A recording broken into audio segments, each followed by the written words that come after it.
Welcome to Behind the Paranormal with Paul and Ben Eno.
At 401-766-1240 or from anywhere in the U.S. at 800-449-1240.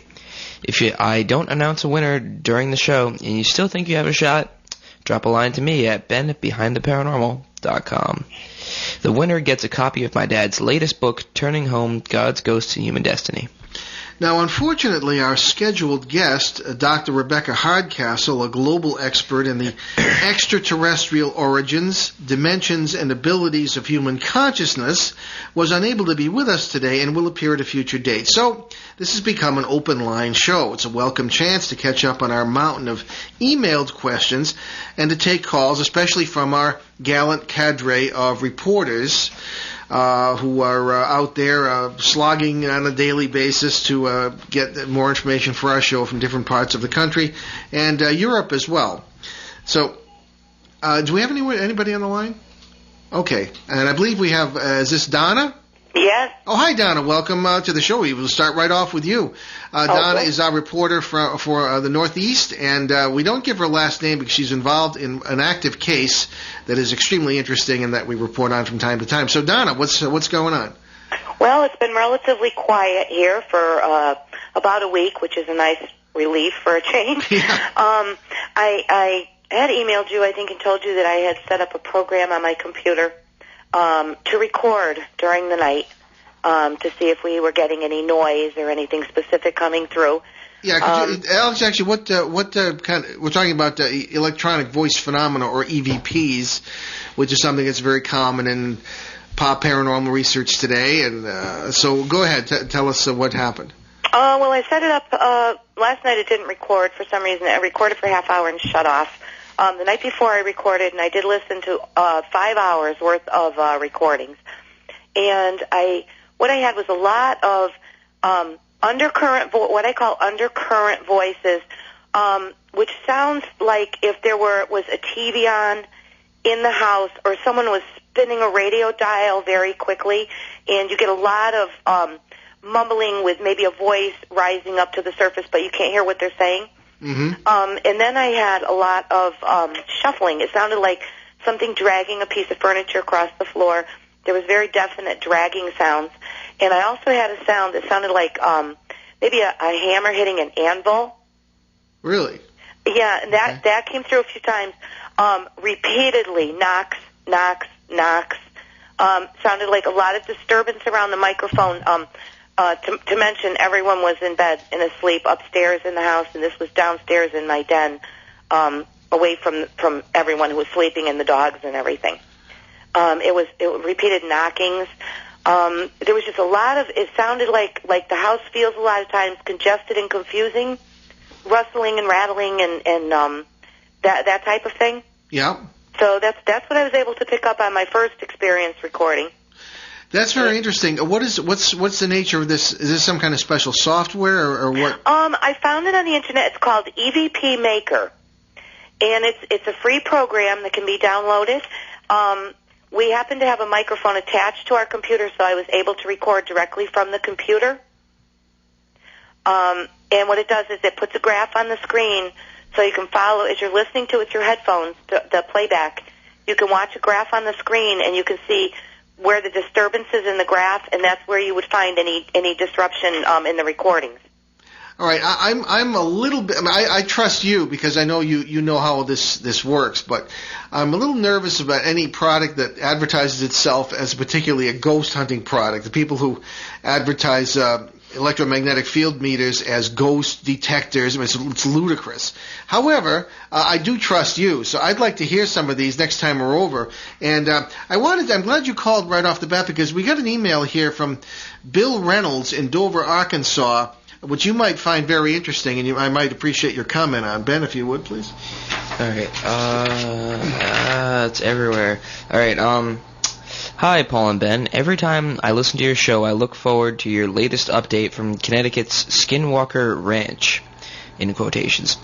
My family and I were ready to move out of our house in rural Arkansas when I first heard you and Donna talking on the show about what goes on in her house and your explanations of it. That's because the same thing goes on in our house. We seem to be at what we would call a crossroads of the multiverse. We see tall human-like figures walking through the air, strange animals we can't identify running down the hallway, and odd rectangular figures in the yard. Once in a while, these creatures seem to see each other and seem scared. It seems nerve-wracking for us, but like you say, now that we know what it is, we don't have to be afraid of it. But should we be concerned about parasites coming through along these harmless creatures? Or should we try to communicate with these other figures? They don't seem to see us. Yeah, I said this sounds talking about just like your house, this Connecticut's Skinwalker Ranch is how we kind of refer to Donna's house in reference to a case in Utah, which is very dramatic and quite similar. So what say you, Donna? Well, I think it sounds similar to what's going on here, and I would hesitate to communicate. I've said it before. I would hesitate to communicate. I know it's startling when it happens. And if it happens frequently enough, eventually you do get used to it, even though you still are startled. You're not afraid. Right. But I've lived here for 60 years in this house, and I've been experiencing this, and we all have since I was born anyway. So I still haven't become familiar with it. I'm not afraid because I've never had a bad experience happen to anyone who lives here. So I would continue to not be afraid and feel like basically you have the upper hand. If something serious or threatening did happen, then I would seek someone to come in and help you with it. Of course. Well, the general explanation that we came to from early on in this case, and Ben and I have been kind of consulting with Donna on this since 2005. It was one of Ben's first cases, as a matter of fact, is that what you have is sort of a grand central station of the multiverse, this mechanism by which the paranormal works, all these parallel worlds. Now, again, as longtime listeners know, I don't believe in any kind of spirit world, physical world. I mean, there are many, many, many worlds of all different kinds. And I think what you have is just the energies and under your sight are very interesting. The geology of the area is interesting. You know, all kinds of geotechnic stuff going on.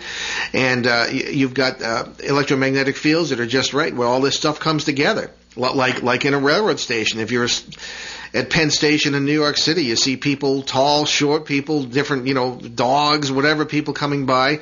Only this is a deluxe kind of a treatment of that because you've got all sorts of alien species, if you will, people from different worlds. Most of you usually don't know that the others are there, but are just coming through. And you see all sorts of things, such as this fellow in Arkansas did. Paul, I was also going to say, I think this might seem strange to you, but I think the thing that upsets me most about what's going on in here, and we've talked about this, and I've sent you photos, are the so-called, what they call orbs now. Yeah. And for some reason, it doesn't bother me as much to actually see an apparition or see someone walking through my home or whatever it happens to be.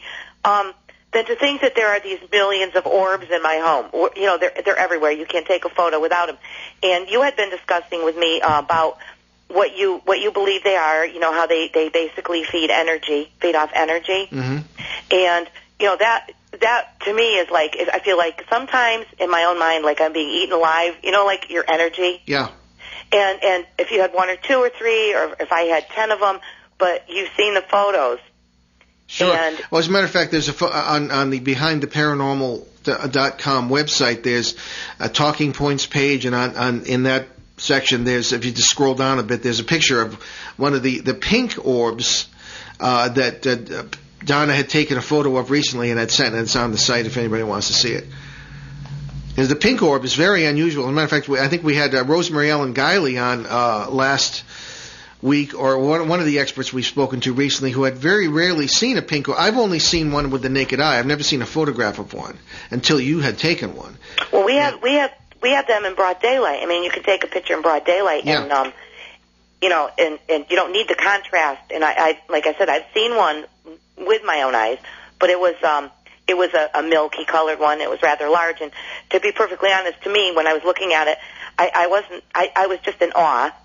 And it actually seemed to, it sounds silly, but it actually seemed to communicate with me. Oh, no, I hear you, yeah. It came down, and it went back up toward the ceiling, and it sat for a second, it came back down, went back up toward to the ceiling again, and then it just, like, did this stage right. It just kind of, like, whipped and took off and was out of sight. But I wasn't afraid of it. I just was in awe. Yeah. Well, I've seen them act, and they seem to act in an intelligent manner, but, of course, so does ball lightning. Right. So, in my opinion, what these often are because there's no evidence for this beyond circumstantial evidence, is that they are living creatures, plasma-based life forms, which have been speculated upon by people like Carl Sagan and people of this caliber, that feed around the boundaries of worlds. Right. You know, just the energies that are around, and aren't necessarily feeding on you. But there's so many. Do you have any thoughts on this, Ben? Because you've. Well, I don't know. I don't have much experience with orbs. They just sort of exist. They just sort of exist to me. You never really explained orbs to me before. Yeah. Okay. You were just sort of like long talk about this. Well, you were just like orbs. Yeah. This is an orb. That's it. Well, they're ubiquitous. I mean, they come out in pictures. Everybody assumes, people even call them spirit orbs and this sort of thing, and they come out in pictures, and they're all over the place. And if you watch closely certain movies, even feature-length films, they have. They're just all over the place. Okay, do you want to? Well, can we? If we put on several people at the same time? We can do 2. Okay, I never knew that before. Okay, because we have Donna. If you'd stay with us, we have. I think. Let's see. We got our field reporter from. Well, let's take. I guess who's been waiting longest from Florida. Okay, and. What if we can get them both on together? Maybe we can have get some thoughts about orbs here too. Okay, and this is Richard Valdez. Is Richard on with us? Richard? Yeah. Hello. Oh, hello, Richard. It's Paul, of course, and welcome to the show again. Richard Valdez is our southeastern reporter for the show, and we're on here with Donna as well from the northeast, and we're talking about orbs. It's Richard Valdez, by the way. Yeah, Richard Valdez. Sorry. So Richard, what are your thoughts on orbs? I mean, we talk about them on the show all the time, and we got this pink one that seems to be kind of. I actually, I do have a few thoughts on that very subject matter. I've in fact been on a thread the past week discussing orbs with a certain young lady, and my experiences over the years is back in the day when we used to use film photography and orbs were captured, I'm sure everybody would return them to the lab and say there's some kind of problem with the picture, and actually they'd be... Yeah, I did that. And, I think back in the day when they were captured with film, those were authentic orbs. Nowadays, with digital cameras and the technology that it offers, it tends to digitize everything. That's right. Moisture, dust, everything from bugs as well. Even rain looks like it's going upward when it's actually going down. That a lot of times it's confused with an actual orb. Now, mind you, I'm not saying orbs don't exist. It's just that they're so hard to come across but an actual orb, from my experience, is something that you can actually see with the naked eye. Now, let me ask you this. I agree, but well, suppose you have a digital video camera, and in the past we've had experiences with orbs, being able to follow them with the camera, watching them perform the aerobatics that they seem to, and what about those sorts of things? Could the same principle apply? I believe, yes. Yeah, they show signs of intelligence when they actually have a flight pattern of some kind. They're emanating their own light source. Yeah. Those are actual orbs, and the jury's still out when it comes to orbs, because people have said they're spirits, or people simply say that that's how energy comes across to us on film or to the naked eye. They actually appear like a ball of light.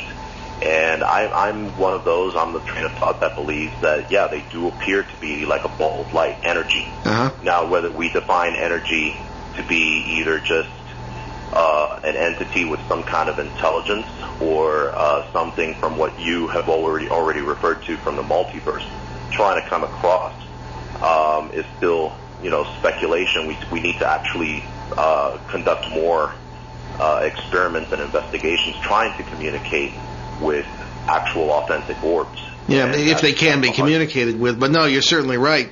Of course, the question arises when the standards we apply to do such research, are they adequate? And I'm always a critic of modern science. I have a great respect for it, but I'm a critic of the scientific method, because I think what we're dealing with is outside that. Yeah. As Phil Imbrogno might say, our good friend who we hope to have on very soon, and whom I hope to get involved in Donna's case.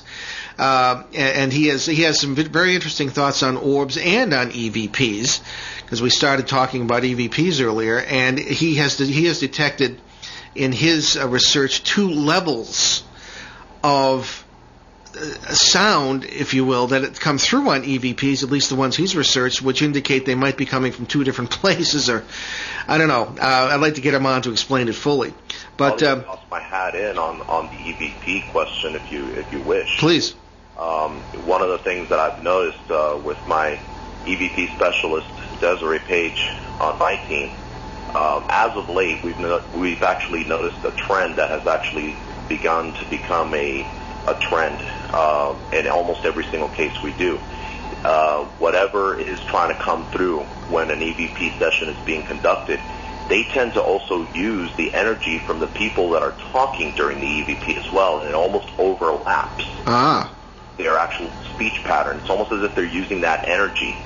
And one of the things that we've been actually trying to isolate, and one thing that I do want to experiment with, is actually, and I'm going to have to bring this to the forefront with you and see what your opinion is, but actually creating enough electromagnetic field fluctuation within a room, and then going in afterwards and seeing if we can communicate a lot better, because they tend to use that energy in order to come across. And where other people believe that EMS can actually cause you to hallucinate, I'm of different, field and trend. I believe that it actually makes it possible for anything to come through a lot more, with a lot more electromagnetic fields within the field. I tend to agree.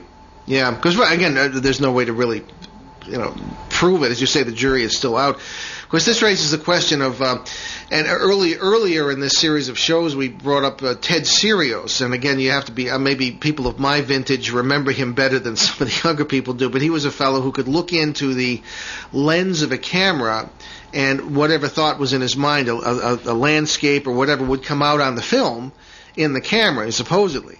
And this raises the question of projection. Yeah. Is it possible that people are projecting these, whether it be EVPs or whatever? So that's another thing, another layer of this that might have to be examined. Paul? Yeah. I would just like to say that I've had EVPs, I've done EPPs before I even knew what they were.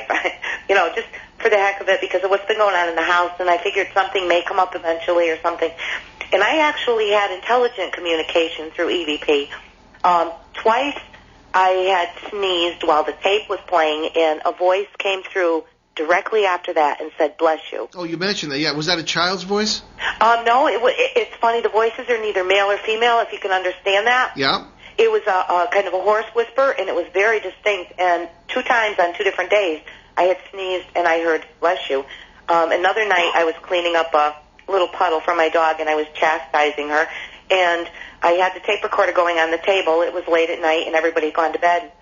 I said, "Oh my gosh, Judy, you did a poopy on the floor." And when I played the tape back the next day, I heard two children giggling, and one of them said, "Poopies." So I'm thinking to myself that they do, whoever it is, wherever they're coming from, they in some circumstances can communicate. Yeah. And also when we have a lot of activity in our home, the temperature tends to drop 40 degrees in 10 minutes. It just plummets like a rock in the room. Interesting. Okay, well, we're going to be back in February when check things out and see where we're going. And yours is the case also that has led into a possible flap in the area, and then maybe connected to a UFO incident and everything else that's going on in there. Okay, we've got. I think we have. Do we still have David patiently waiting?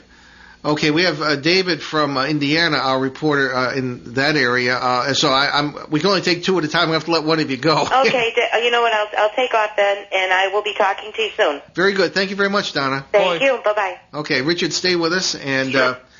I think we'll take a commercial break right now, and we'll be right back with both our reporters here, David from the Midwest and Richard from Florida. So stay with us on Behind the Paranormal. New River Press is proud to sponsor tonight's segment of Behind the Paranormal with Paul and Benjamin Eno. New River Press offers the best in unusual New Age books. Stand by the side of tonight's host, Paul Eno, as he battles poltergeists and helps suffering souls and families in the critically acclaimed books Faces at the Window and Footsteps in the Attic. Plunge deeper into the paranormal with Paul and learn about its influence on human history, its action in our daily lives, and its ultimate meaning for us in the best-selling Turning Home, God, Ghosts, and Human Destiny. Available now from New River Press, publishers of unusual books. Visit newriverpress.com, amazon.com, or your favorite bookstore. And set for release late this year in one of the most unusual books on the subject ever written, Paul gives us Dancing Past the Graveyard, What Ghosts Have to Say About God. And we are back Behind the Paranormal with Paul and Ben Eno, and we have on the line two of our field reporters, Richard from Florida and David from the Midwest from Indiana. And how are you doing, David? Good morning. Good. And what's up? Well, first of all, I'd like to chime in on the pink orb picture. Sure. The one thing I noticed in that picture is that there's a Christmas tree in that picture. Yeah. Oh, I noticed that too. And so the different colored lights, if being a bit skeptical, not that I discount the picture at all, but putting on a skeptical hat, I'm curious about the colored lights and perhaps a reflection issue. Exactly. What we did, though, there's only one picture, I believe, or maybe two on the site, but there are several, and the thing does seem to be moving, because that could mean that the camera's moving as well.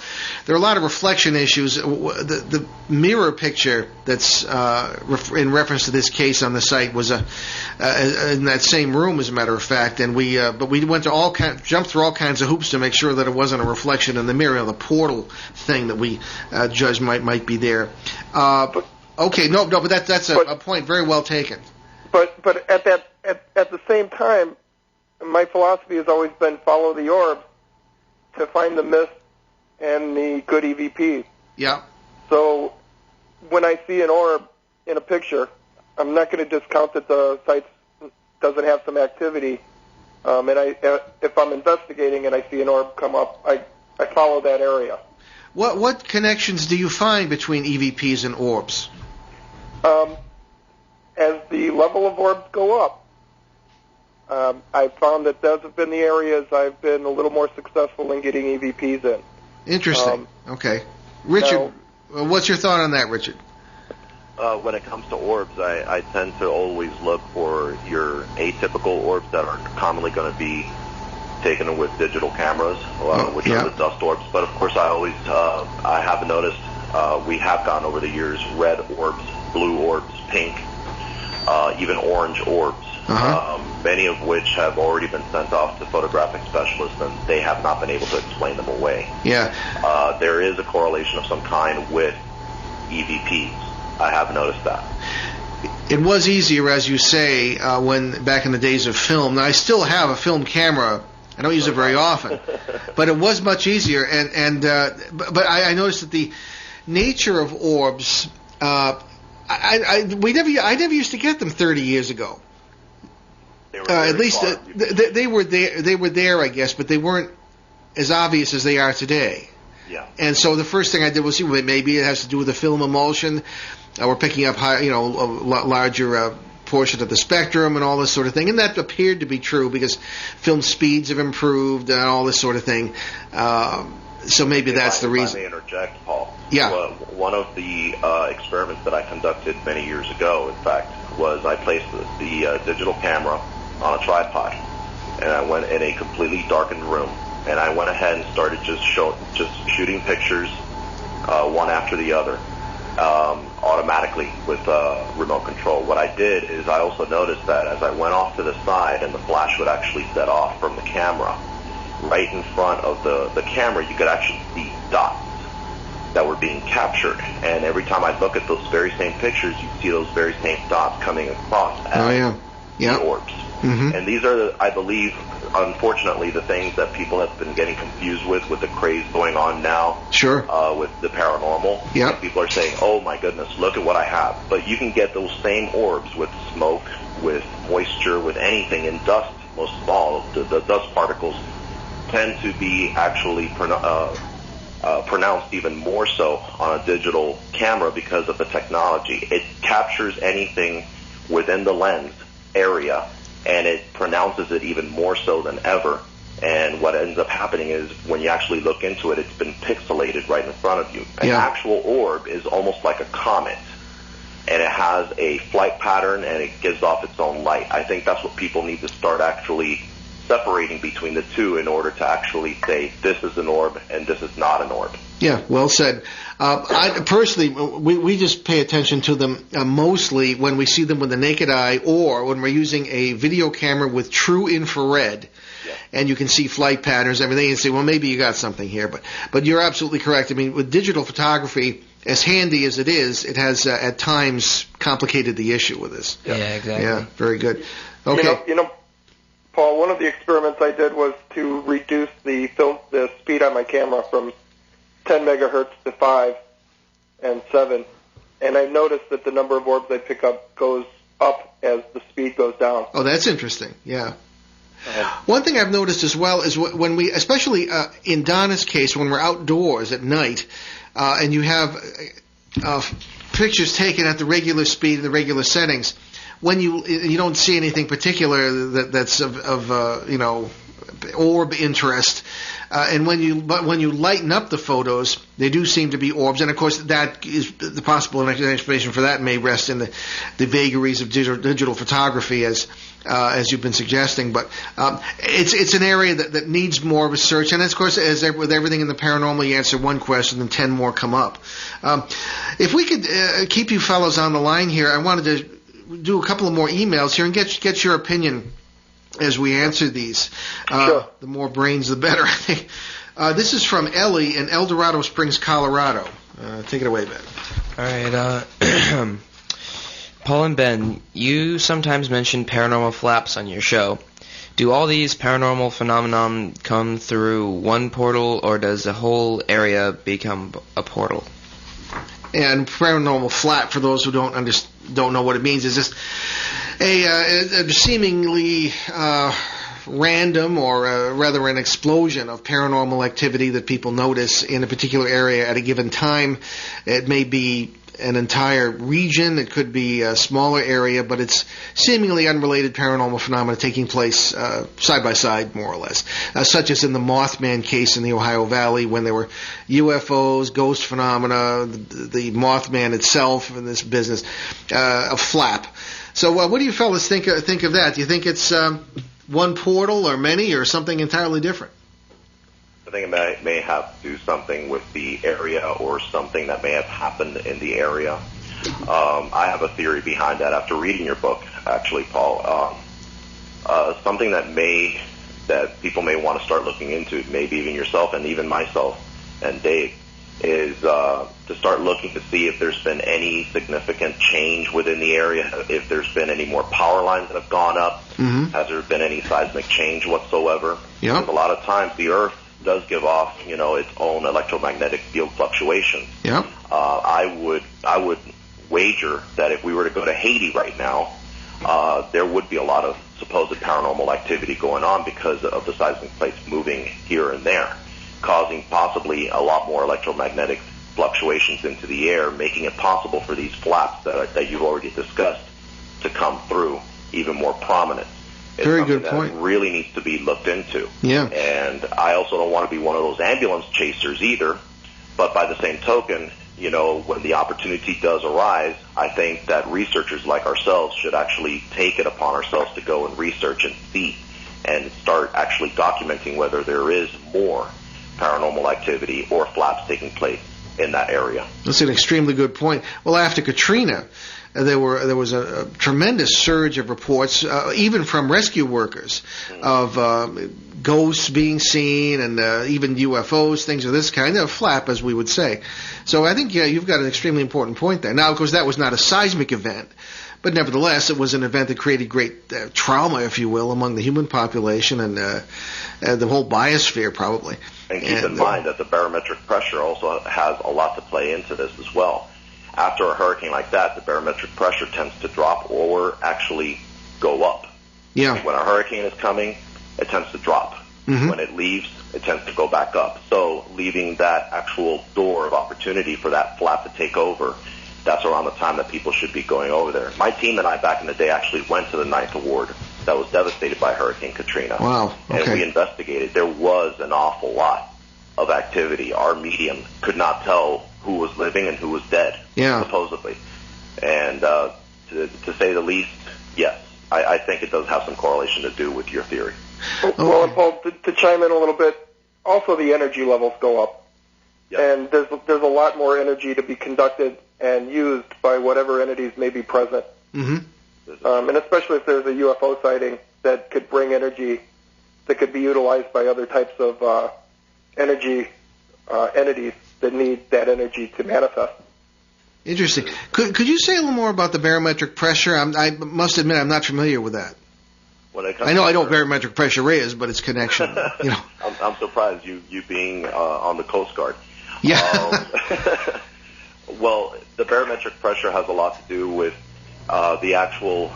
This is how they actually measure whether there's going to be any kind of rain pattern going on, any kind of storms in the area coming soon. And no, I know that, but I mean it's relation to any sort of paranormal activity. Well, the way we've applied it within the paranormal field is that when the barometric pressure does drop, and usually you can tell by yourself, you don't even need a machine. Your ears kind of like, you know, close up on you, kind of like when you're on a plane. Oh yeah, yeah. Okay, that's usually after that happens, paranormal activity starts taking place. It's as soon as the barometric pressure drops and the temperature dropping at the same time is usually when paranormal activity tends to come across even more prominent. And I believe that does have correlation with what we're investigating over the years.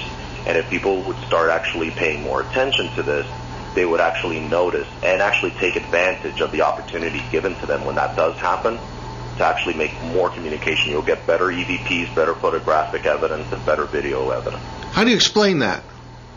I have no idea. I think that taking your theory from one dimension crossing over to ours at that moment in time when the actual window of opportunity is thin enough, I think that by the two of them actually colliding at that moment in time makes it a lot easier.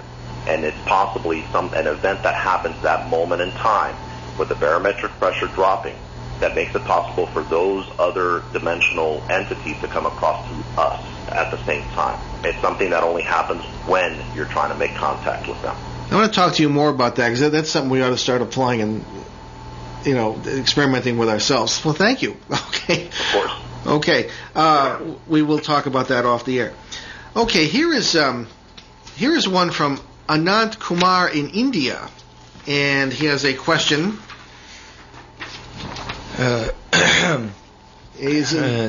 Yes? I guess he's writing with Hindustani word order, but go ahead. All right, the ghosts are real or not. If they are alive, I guess, in Earth, how do we connect with them? Okay, I think what Mr. Kumar is saying here is that, or asking, is, I guess if ghosts, quote-unquote, are real, if they are alive on Earth, how to contact them. Okay, I think we're talking about interdimensional communication, perhaps. And I was just saying if they're really not dead. I mean, I always laugh about, we were dead people here, but we're having these long conversations. To me, as one with a sort of philosophy background, obviously if you're having a conversation, energy and information is being exchanged, death is the absence of life. Well, that's not the case here. So, but anyway, you've got beings seemingly alive here. How do you communicate with them? That's a pregnant question, certainly, because you've got enemies as well as other things. And as we're always saying on this show, how do you know what it is you're talking with? How do you know that what you're being told is true? And all this business. What say you fellows on this? Do you attempt to communicate with entities? Ben, my project I've been working on the past year I discussed with you with Sandra Ingerman. Yeah. Working on my energy levels through acupuncture and chakra energy work. And that has yielded some fruit in the fact that I've been able to not only be more sensitive to presence, but document some of that with EVPs that are direct answers to direct questions, and I'll send you some of that. Thank you. I think, again, the energy is the common theme and the common thread, and if we work more on, as paranormal investigators and sensitives, when we start welcoming in some of the and especially since the calls from India, some of the Eastern philosophies on energy development, that you find the common thread that may answer some of these questions and allow you to link up with some of these things. Yeah. Well, one thing that strikes me, and this is why we were very interested in what Sandra Ingerman was our guest recently, she's a shaman and a shamanic expert, and she will be back on our 2-hour show at the end of February. Last time we walked into a case, Ben, locally, Ben immediately was, and without effort seemingly, was in touch with some of the forces there, and I don't know, you just seem to have no trouble whatsoever, and you take it very... Well, I just do what I need. You take it very I just very do what easily. I need to do, so it's just like, you know what, I have to do this, I'll just go and do it. I don't really know why I do it, I just do it. And do you have doubts about whether certain things are legitimately communicating with you, or in the sense of telling you the truth or not? Yeah. Yeah. I just I can't really tell because I question it. Just what if that's just my head saying that, or if it's really happening, or I don't know. I just learn to judge myself, and you know what I'm saying. Well, when you say it turns out to be right. You haven't been wrong yet. Yeah. Well, still. I always second guess myself. Yeah. Just in case it's wrong, on this, though. Yeah. Because honestly, I think that what's happened over the years as well is that we've actually anchored ourselves down and weighed ourselves down with so much technology. Not saying that it's bad, but actually taking the raw approach, very much like the Aborigines or the Native Americans have. Very true. Letting things be as they are. I think Ben is truly on the right track by using his gift and not allowing for all the other clutter to come in and confuse him. He's actually able to make more contact with these other entities. Well, that's true. The hardest thing for me to get used to was, with my academic background over all these years, was to just, as you say, just let it be. Now, at the same time, you have to be on guard. There are all kinds of enemies there, as you know, and as we talk about a lot. But at the same time, the intellect can at times become overly dominant and can get in the way of legitimate communication, because when you come down to why are we working in the paranormal, it's to find out what's really going on in the universe, exactly, or the multiverse, as we say, and the communication would be an important part of that. It's human nature, isn't it? To sure actually it is. Question that which we do not understand. That's absolutely precisely why we do what we do. Absolutely. But by the same token, it also leaves a lot to be desired to see someone like Ben or other sensitives that I've worked with over the years taking their philosophy, no nonsense, simply is what it is, and applying it to also what has already been established through scientific methods, can actually come across as making, positive contact and knowing exactly what it is that we are making contact with. I understand your dangers when it comes to a parasitic or when it comes to a human, and the jury's still out on that, but maybe applying a little bit of both can actually, help us in the situation down the road. Sure. Well, yeah. And at the same time, some of these sensitives that I've interviewed, talked to, and worked with, it seems like the more meditation, the more letting go, of that intellect before they go into these atmospheres with possible activity, the more they seem to pick up on, and the more that seems to be documented with some of our evidence. Yeah, well, that's exactly Ben's approach. I mean, meditation and proceeding. Matter of fact, someone wrote in and criticized us once for meditating in haunted rooms. And I said, well, I don't meditate in haunted rooms. Ben meditates in haunted rooms. But in any case, here's another one I wanted to get your opinions on. This is from Val in Michigan. And it's a common theme that we hear very often. Go ahead. All right, I keep hearing my name, but no one's there. It seems to really start after I took this psychic test, and I passed. I've always somehow been lucky with numbers, but now I'm hearing my name a lot. So I'm tempted to ask her what the lottery number is, but certainly the issue of people hearing their own names called is frequently something we run into. Well, it happens to me. Yeah, and it raises some red flags with me. What experience do you fellas have with people hearing their own names called? Whenever I've had a case where my name has been mentioned or that of someone in the room that's conducting an EVP session, I'd say 85% of the time, it's usually considered to be a malevolent, demonic, parasitic case. Yeah, like after. Yes, yeah, I agree with you. Red flag does go up when it comes to something like that. Yeah. If you are coming into yourself and you're getting in touch with an inner energy of your own that you've never tapped into before, and you're not aware of the ins and outs and how it works, in there lies the danger. And whoever wrote to you should actually start learning how to use this new gift, this new ability, before actually, venturing into it any further, because this could be something that has been attached to this individual all this time and now is making itself known to this person. I agree 100%. We found that time and again, and very often when this name is called, it can start with a name and then turn into insults using the voice of someone else in the family. Yeah, it used to happen to me. Then after this summer, it just left, and now I'm a considerably more positive person. Yeah, we've been learning our defenses certainly as we go. But in cases, we run into it all the time. And as I say, the red flags go up, and that's good advice there. Okay, well, let's see. We've got a few more minutes here. We have something about near-death experiences. This is from Chandra in St. John, New Brunswick, Canada. All right. My uncle had a horrible experience with an NDE, which is near-death experience. There you go. Before he was, I guess it says brought back to the hospital, or whatever. Brought back. Or brought. Well, by the hospital staff. Just the wording is confusing me. Yeah. He said he was being chased by a huge, very colorful lizard. Now he's terrified of dying. Yeah, usually you hear NDEs, sort of warm and fuzzy tunnel, loved ones at the end. What do you fellas think of this one? They do tend to come across.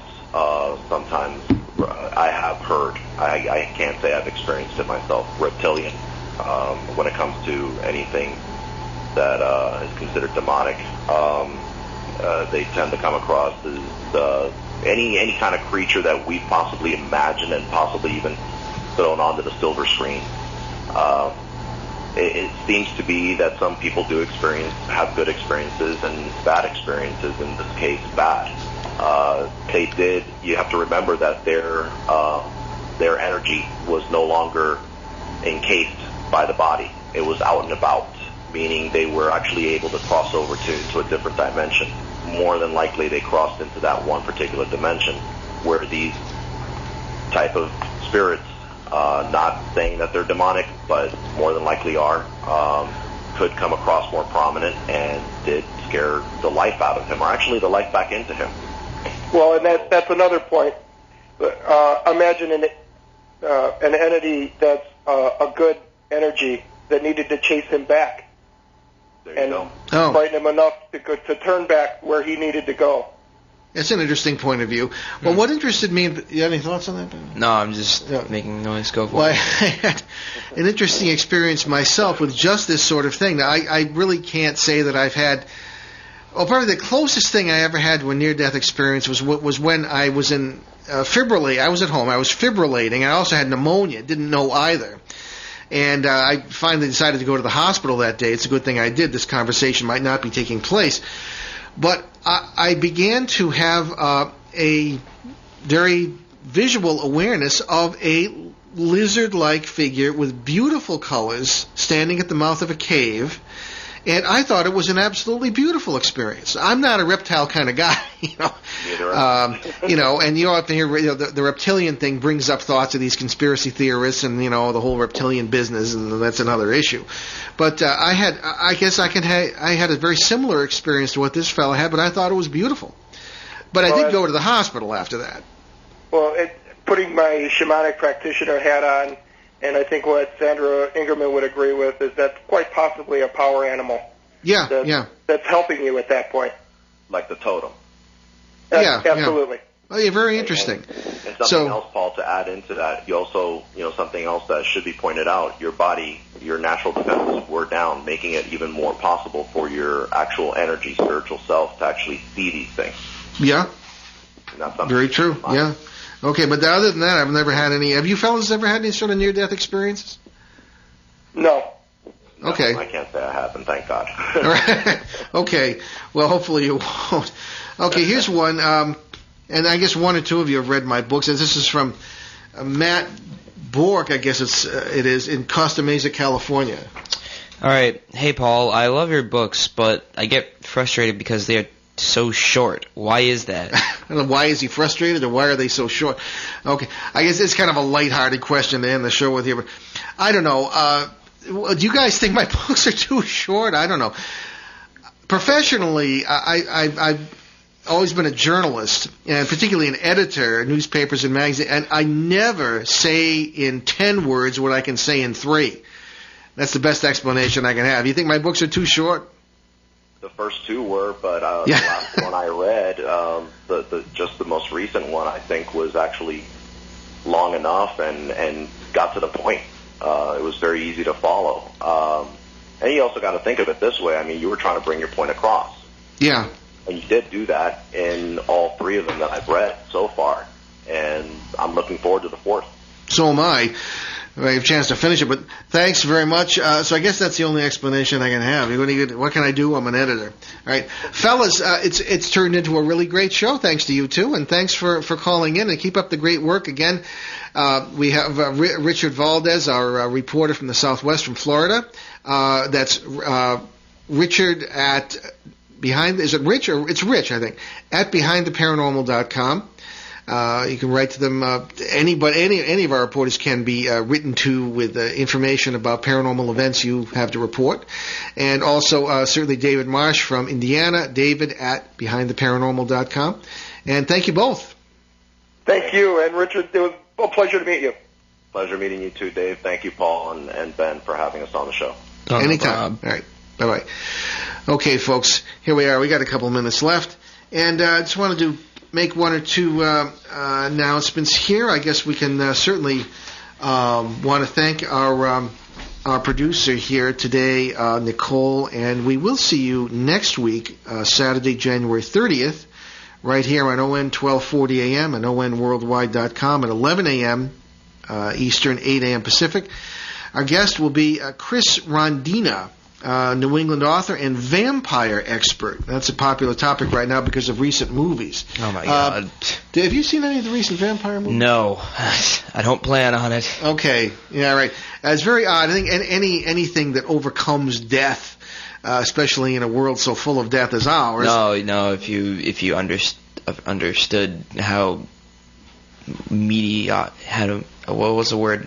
Mediocre. Yeah, mediocre. Yeah. It's like it just celebrates mediocrity. No, it's a terrible investment.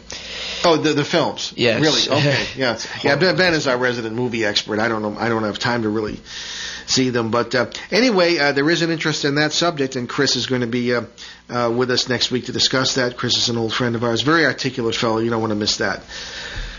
Nope. All right, so on our Sunday show tomorrow at 7 p.m. Eastern, 4 Pacific on CBS Radio and www.newskyradio.com, our guest will be world-class animal communicator Karen Anderson, who will tell us about how we can talk to our own pets.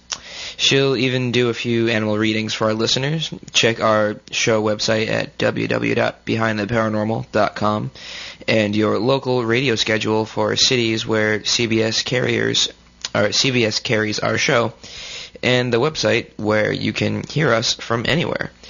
Well, if you have a computer. And remember, you can always get free podcasts for all our shows, along with our show schedules and guest information at www.behindtheparanormal.com. And I will say, too, if you go to the BehindTheParanormal.com website, again, our Talking Points page, look for the link for that. And you can see all there are 4 pets who are going to have their readings done tomorrow by Karen. And Karen has been on twice before in the past year and a half. She's been a very, very popular guest. And it's funny, usually we have cats, dogs, and the occasional horse, but we got 3 parrots and a squirrel. So that ought to be interesting. Oh, yeah, like that one parrot that didn't have any feathers. Yeah, the poor thing. Well, I know it died. The poor thing died, and so that's one of the ones. Because Karen, supposedly can communicate with animals that are deceased or was still with us, this sort of thing. And some of the wisdom is very interesting. And we're going to ask her. I wanted to leave more time tomorrow to ask her actual questions about this, because people just start calling. And I will ask you, if you do listen to the show tomorrow, please do not call in with your pet information or your pet requesting a pet reading unless you have prearranged to do that, and the slots are all full, because we wanted a chance to talk to Karen in the meantime about how she does what she does, how it works. And some of these animals seem to be so wise and articulate, that maybe they ought to be running the world instead of us. I don't know. Well, that just goes to show you. Yeah, exactly. Okay, so we're down to the wire. In the meantime, I will leave you with a rather intriguing quote from the American author and speaker John Rohn. If you don't like how things are, change it. You're not a tree. See you next week. Return to this radio frequency 167 hours from now for another edition of Behind the Paranormal with Paul and Ben Eno.